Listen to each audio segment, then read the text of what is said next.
Mind you, I don't think you're a madman. And then she looked at me, sort of standing there like this, and said, well, actually, I do think you're mad, but I don't think you're dangerous. Now, come on, chop, chop.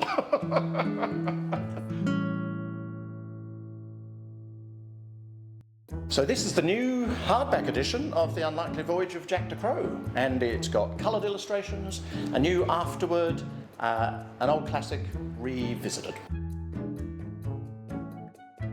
I was working in England in a school. I'm a teacher, and I'd been working there for 6 years, and it came time to leave, and I decided I wanted to leave in style. And I had this really lovely romantic idea that I'd love to sail away into the sunset and do that classic thing of having friends and companions raise a glass, and it was a bit of a daydream. But then I found a tiny little boat, a little mirror dinghy, and I thought, well, I'll just take it 2 days down the river.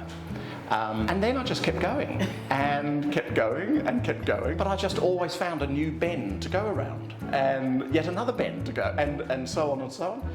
And 14 months later, I'd got to the Black Sea in this little boat. As I do for almost everything I do, absolutely. Yes, and that was one of the delights of the trip.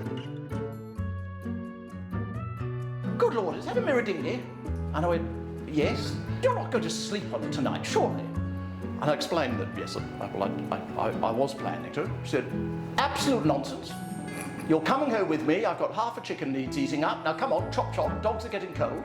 And she was wonderful, and that was the first of hundreds and hundreds of very similar encounters where people were so kind and so generous and brave and courageous in taking in a potentially mad stranger into their homes. You've got to be careful what you wish for, I've found in life. Just when I was almost at the end of my voyage, perhaps 2 weeks off, and I was thinking, well, it's been good. And I was on the Danube in Romania and very wild parts. And I thought, but nothing that exciting has happened. I mean, I wish I could have discovered a lost continent or married a princess or something, or been captured by pirates, I said to myself. And the next day I was captured by pirates. And it wasn't nearly as much fun as you'd think.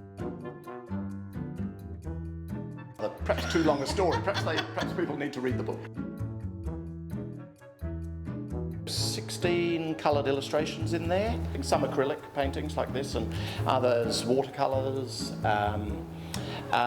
to enhance the book, and that was great fun. It was a way of reliving the journey, and then it's also got an afterword telling about what's happened since the whole trip. A huge joy for me has been that over the last 25 years I've had I can't count how many people have written to me and emailed or written letters to say how much they've enjoyed it. The next adventure was inspired by this. And I thought, wouldn't it be fantastic to go and re-find Jack DeCrow, if she's still there, and sail her down to Istanbul and around the Greek islands and coastal sailing all the way up to Venice. So the next day I went to my place of work, my school, and said, could I have next year off? And they went, yes. So it's not quite definite yet, but I'm pretty sure by this time next year there'll be another, either an adventure or an obituary. Because I'm not sure how safe the idea is.